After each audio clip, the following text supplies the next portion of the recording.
여러분, 변화에는 두 가지 길이 있습니다.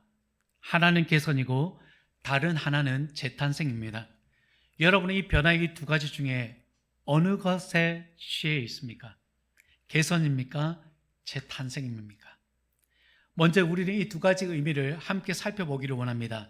먼저 개선은 본래의 모습은 그대로 둔 채 닳아버린 부분만 고쳐서 이전보다 조금 편하게 사용할 수 있게 만드는 과정이에요. 기존의 것을 조금 더 좋게 고쳐 쓴다는 마음가짐이 개선의 핵심입니다. 반면에 재탄생은 애벌레가 고치를 뚫고 나비가 되는 것과 같습니다. 기어다니던 애벌레가 하늘을 나는 나비가 되려면 이전의 몸 구조와 습성을 완전히 버려야 합니다. 존재의 방식 자체가 완전히 뒤바뀌는 것이 재탄생입니다. 이 둘의 공통점은 더 나아지려고 하는 마음이 있습니다. 그런데 차이점은 그 간격이 굉장히 크게 나타납니다. 개선은 기본적으로 어제 나를 재료로 삼아 수정합니다. 과거의 실수의 반성이라는 패치를 계속해서 붙여가면서 조금은 나아 보일 수 있습니다. 하지만 결국에는 생배 조각을 낡은 옷에 붙이는 것과 같습니다. 물론 일상적인 실수를 바로잡는 데는 개선이 효과적입니다. 하지만 내 삶의 근본적인 방향이 잘못되었거나 시대 흐름이 완전히 바뀌었을 때 과거의 관습에 새로운 아이디어를 억지로 끼워 맞추는 식의 개선은 오히려 나의 내면의 갈등만 키울 뿐입니다. 개선과 달리 재탄생은 나를 수리하는 것이 아니라 나라는 존재가 새로운 생명에 접붙임되는 사건이에요. 로마서 11장 17절에 보면 또한 가지 얼마가 꺾이었는데 돌 감람나무인 내가 그들 중에 접붙임이 되어 참 감람나무 뿌리의 진액을 함께 받는 자가 되었은즉이라고 말하고 있습니다. 여러분, 말씀처럼 본래 보잘것없는 돌 감람나무는 바로 나 자신입니다. 그런데 이 나라는 돌 감람나무가 귀한 참 감람나무, 즉 하나님, 또 하나님의 진리 말씀에 붙여져서 그 뿌리로부터 새로운 진액을 받아 전혀 다른 열매를 맺게 된다라는 뜻입니다. 이것은 단순히 가지를 치는 개선이 아니라 생명의 근원을 통째로 바꾸는 재탄생인 거예요. 이제 가지는 더 이상 자신의 힘으로 살지 않습니다. 이제는 참 감람나무 뿌리로부터 올라오는 진액을 받아 먹게 되는 거예요. 따라서 재탄생은 변신입니다. 그래서 개선과 재탄생은 주체가 다른 거예요. 개선은 내가 주체가 되지만 재탄생은 하나님이 주체가 되는 것입니다. 지난 주일에 이어 오늘 이 본문의 말씀 하나님 주신 이유는 우리는 이미 부활의 신앙을 통해서 무엇이 되었어요? 재탄생의 옷을 입게 된 거예요. 그래서 여러분 잊지 마세요. 개선되는 것은 환경이 어려워지면 다시 과거의 습성으로 회귀합니다. 하지만 재탄생의 생명을 가진 자는 고난 속에서도 꺾이지 않는 생명력을 발휘합니다. 왜냐하면 참 감람나무로부터 얻는 진액을 얻기 때문에 그렇습니다. 이미 우리가 지난주 코르텐붐 여사의 전기를 통해서도 살펴보지 않았습니까? 고난 속에서도 꺾이지 않는 그 생명력을 말이죠. 누군가는 이렇게 말할 수 있습니다. 목사님, 그건 템붐 여사만이 할 수 있는 거라고, 내게는 불가능한 거라고 여러분 말할 수 있어요. 여러분 이렇게 받아들인다면 우리는 부활의 신앙을 믿지 않는 거예요. 믿음은 갈등하지 않습니다. 믿음은 머뭇거리지 않습니다. 하지만 불신은 갈등하고 머뭇거립니다. 이게는 갈멜산에서의 전투와 또한 가나안 땅을 앞에 두고 그 땅에 들어가자 말고자 하는 사람들 관계 속에서 우리는 분명히 확인할 수 있었습니다. 믿음이 있던 엘리야는 여러분 수많은 백성들에게 결단하라고 했습니다. 이미 그는 결단하여 하나님께 머무르는 사람이었습니다. 갈렙과 여호수아도 믿음으로 결단하여 하나님의 말씀의 바탕 위에 내가 그 땅을 들어갈 수 있다라고 하겠습니다. 하지만 10명의 정탐꾼들은 그 반대로 불신에 이르러서 머뭇거리고 이전으로 돌아가려고 했습니다. 그렇다면 우리는 부활의 신앙과 부활의 생명을 얻은 새로운 피조물로서 어떻게 능력 있게 살아갈 수 있는지 레위기 말씀을 통해서 한번 살펴보기를 원하는 것입니다. 여러분, 개선이냐 재탄생이냐, 이것은 바로 주체에 따라 다릅니다.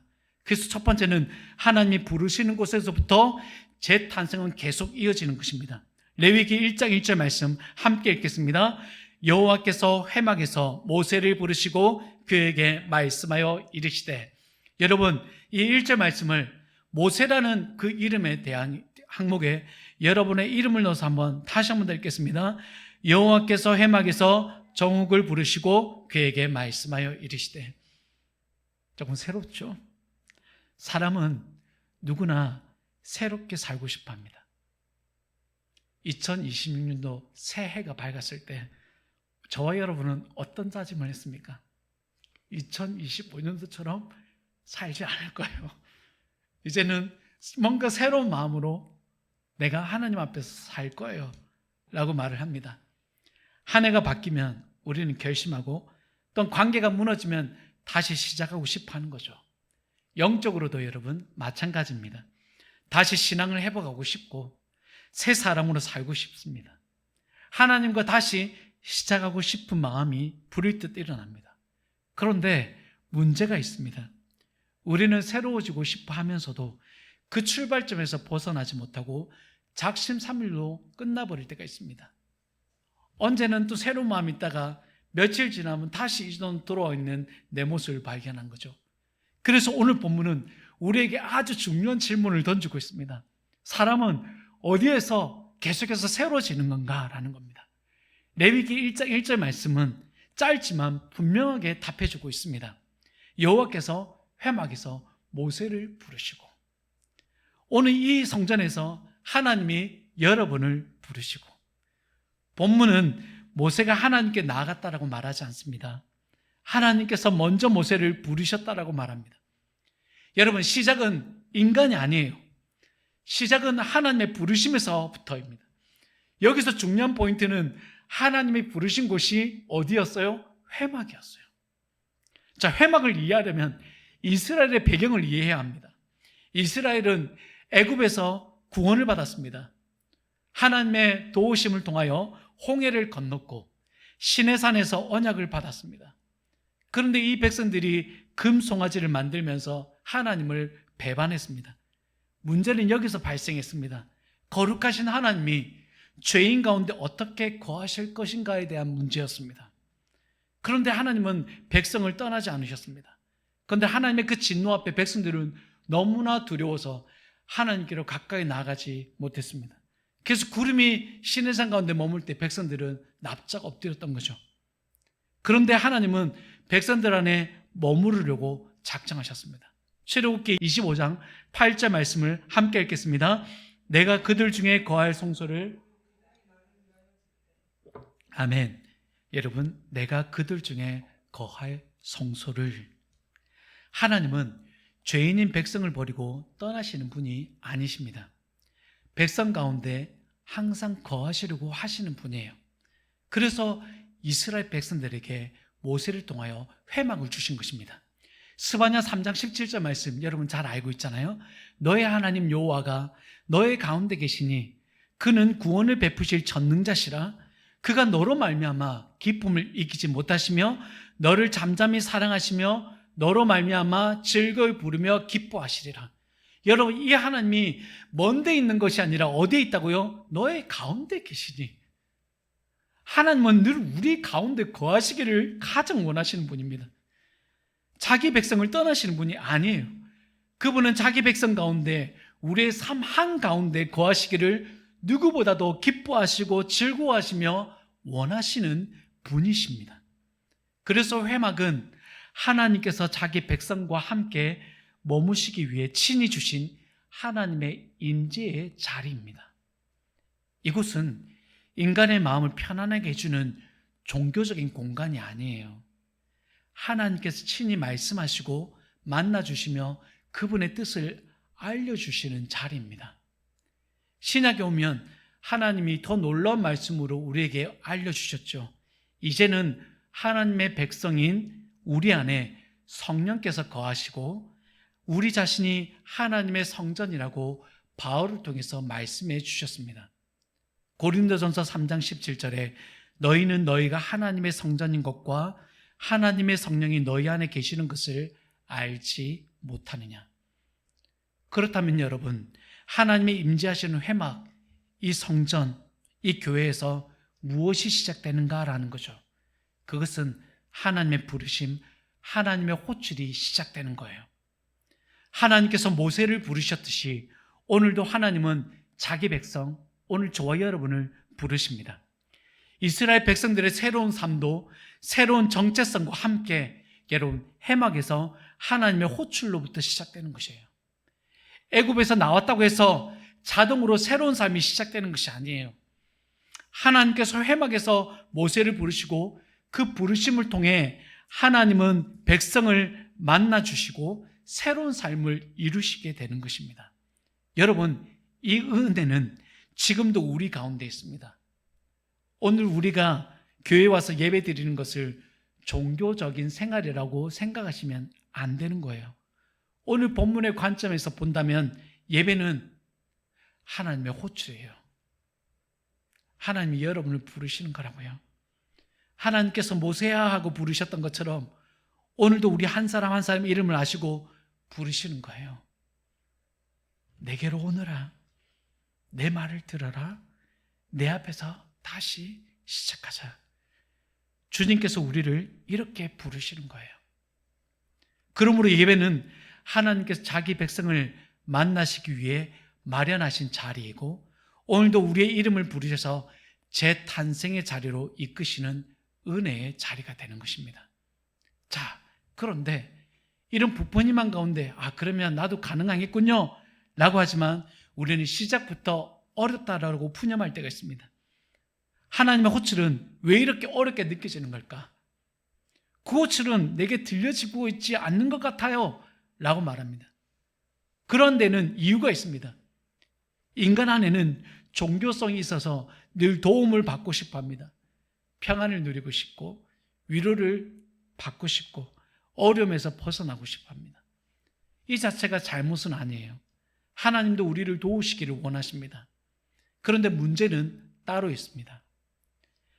우리는 하나님의 도움을 원하지만 하나님의 주권 아래 들어가는 것을 싫어합니다. 도움을 받고 싶지만 하나님의 통제권 안에 자신을 두고 싶지 않은 거예요. 그래서 우리는 내 방식대로 하나님을 만나고 싶어 합니다. 회개 없는 위로를 원하고 순종 없는 축복을 원하고 십자가 없는 영광을 원하는 거예요. 주가 보이신 생명의 길 나 주님과 함께 이런 찬양을 수도 없이 부르지만 정작 내 마음 깊은 곳에서는 내가 편한 길을 따로 만들고 싶어 합니다. 또 바뀌고 싶다고 말하면서도 내 자존심을 살리고 싶고 욕망은 그대로 붙들고 싶고 내가 지고 있는 것을 내려놓고 싶어 하지 않습니다. 이것은 바로 내 안에 있는 자기 통제권이에요. 자기 중심성입니다. 그래서 하나님의 부르심이 들려도 우리는 하나님의 음성보다 다른 소리에 더 민감하게 반응하는 거예요. 하나님은 나를 부르시는데 세상의 소리에 더 빨리 움직이고 하나님은 가까이 오라고 하시는데 내 계산과 내 불안과 내 욕심에 끌려서 우리는 다른 소리에 다른 장소에 가 있는 거예요. 여러분, 문제는 하나님의 부르심이 약해서가 아니에요. 우리 안에 자기 중심성이 너무 강하다는 것이 문제가 되는 겁니다. 자, 그러면 이 사실을 우리가 알았다면 재탄생의 시작은 이제 하나님의 호출로부터 시작된 것을 우리가 다시 명심하고 계속해서 말씀을 이어가겠습니다. 여기서 모세를 부르시는 하나님의 음성에 여러분도 귀를 기울여 보십시오. 그 부르심은 단순한 초대가 아니에요. 내 중심에서 하나님 중심으로 옮겨지게 하는 능력의 음성입니다.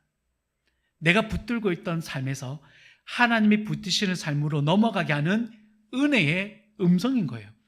그래서 하나님의 호출은 우리 죄성에는 불편하게 들릴 수 있습니다. 하지만 복음 안에서 내가 재탄생을 입은 믿음 안에서는 가장 듣고 싶은 하나님의 초대인 거예요. 그래서 하나님의 모세를 부르셨을 때 해막으로 당장에 들어가는 것입니다. 그럼에도 하나님의 호출은 우리에게 어렵게 느껴지는 이유는 하나님 때문이 아니라 내가 여전히 나를 붙들고 있기 때문에 그렇습니다. 그런데 하나님은 그런 우리를 정죄로만 몰아가지 않으십니다. 더 큰 은혜로 열어가십니다. 그것이 바로 여러분 1절 이후에 우리에게 알려주시는 제사입니다. 레위기 1장 2절과 3절 말씀 우리 서로 교독하여 읽도록 하겠습니다. 제가 먼저 읽겠습니다. 이스라엘 자손에게 말하여 이르라 너희 중에 누구든지 여호와께 예물을 드리려거든 각 축 중에서 소나 양으로 예물을 드릴지니라.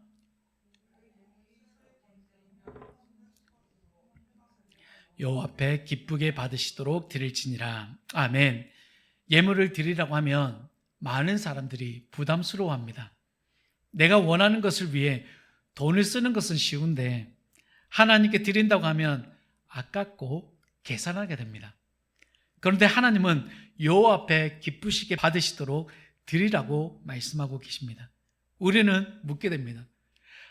부담스러운데 왜 자꾸 기쁘게 드리라고 하시는 것인가?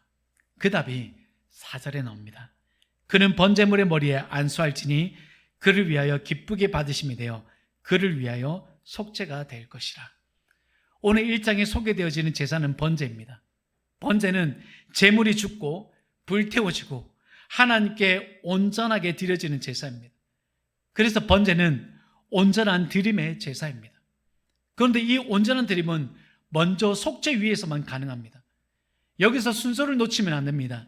먼저 내가 죄인이라는 것을 받아들여져야 됩니다. 그리고 하나님께 온전히 이 짐승에게 나의 모든 죄를 전가하여 하나님께 온전하게 드릴 수 있는 헌신적인 예배가 가능한 것입니다. 특별히 4절에서 제물의 머리에 안수한다는 것은 나의 죄를 제물과 자신을 동일시하는 장면입니다. 내가 받아야 할 자리에 제물이 들어가는 거예요.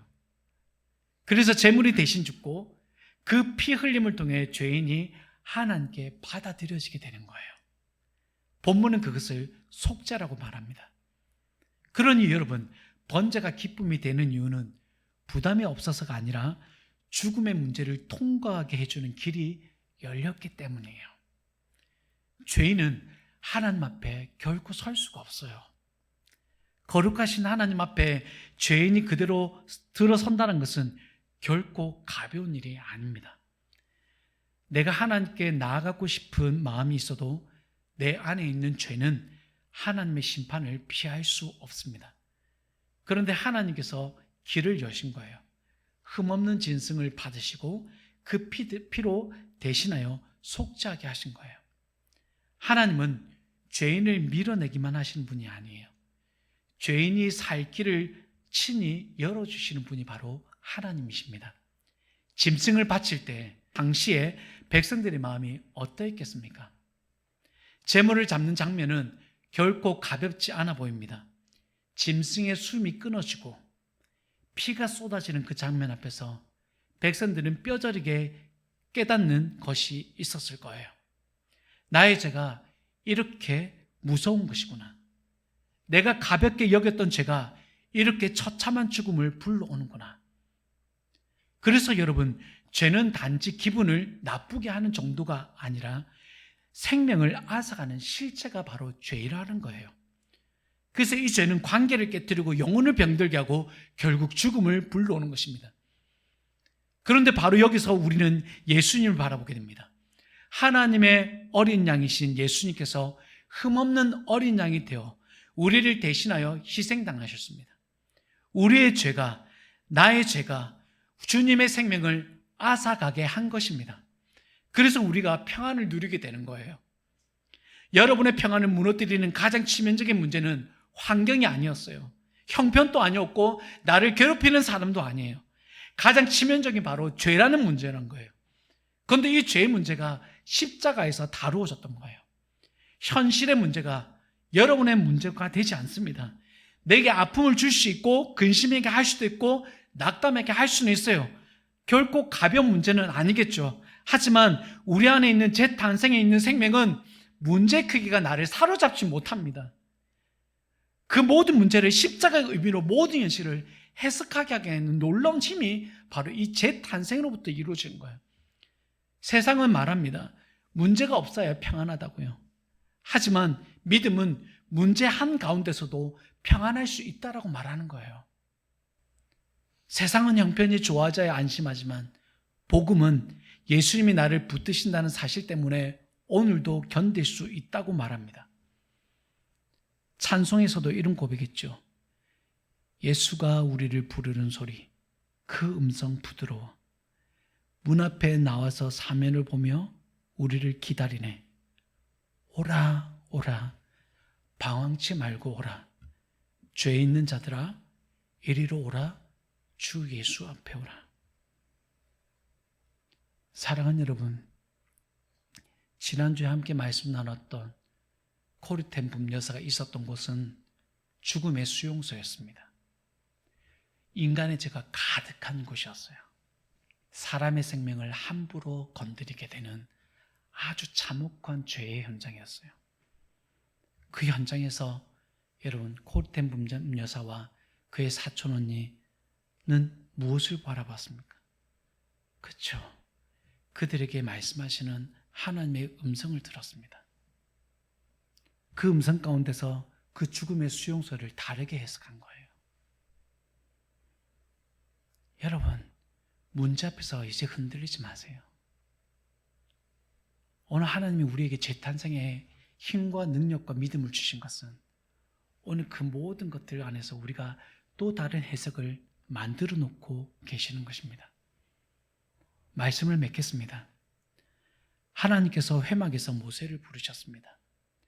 우리 삶의 재탄생은 인간에게서 시작되지 않습니다. 내 결심에서 시작되지 않습니다. 내 의지에서 시작되지 않습니다. 하나님이 부르시는 자리, 하나님이 호출되어지는 그 자리에서 시작되는 거예요. 그렇다면 오늘 우리에게 회막은 무엇입니까? 하나님의 말씀이 들려지고 예수 그리스도의 십자가 부활이 선포되고 죽은 심령이 다시 살아나는 은혜의 자리입니다. 부활 생명으로 인해 우리의 삶의 재탄생이 일어나는 자리입니다. 재탄생은 좋은 생각을 가지는 데서 시작되지 않습니다. 하나님이 부르시는 자리에서 주님의 음성을 듣는 데서 시작됩니다. 내 감정이 뜨거우면 내가 잘할 수 있을 것 같고 마음이 무거우면 모든 것이 끝난 것처럼 느껴지는 것은 하나님의 부르심보다 내 상태를 더 크게 보고 있기 때문입니다. 그러니 하나님께서 정하신 자리로 여러분 나아가십시오. 엉뚱한 자리에서 방황하지 마십시오. 말씀의 자리, 예배의 자리, 회개의 자리, 바로 그것이 하나님께서 저와 여러분을 부르시고 호출하는 장소입니다. 여러분의 삶을 재탄생을 이루게 하는 자리임을 믿으시기를 바랍니다. 오늘 그 자리에서 여러분들을 경험하게 될 거예요. 예배가 형식이 아니라 생명이 되는 것을 여러분이 고백하게 될 거예요. 말씀이 단순한 정보가 아니라 내게 주시는 하나님의 음성이 되는 것을 경험하게 될 거예요. 나를 향한 하나님의 호출이 누군가를 향한 말씀이 아니라 나를 더욱더 새롭게 하고 재탄생을 이루게 하는 하나님의 음성이라는 것을 경험하게 될 거예요. 여러분, 이전 믿음 그것으로 개선하려고 하지 마세요. 제가 장담합니다. 이전으로 돌아갑니다. 하나님께서 여러분이 허락하신 믿음 가운데서 재탄생의 그 자리에서 여러분과 만나고자 하시고 호출하고 하시는 그 해막으로 나아가십시오. 반드시 여러분의 삶이 이전보다 더 나은 삶으로 바뀌어지게 될 줄 믿습니다.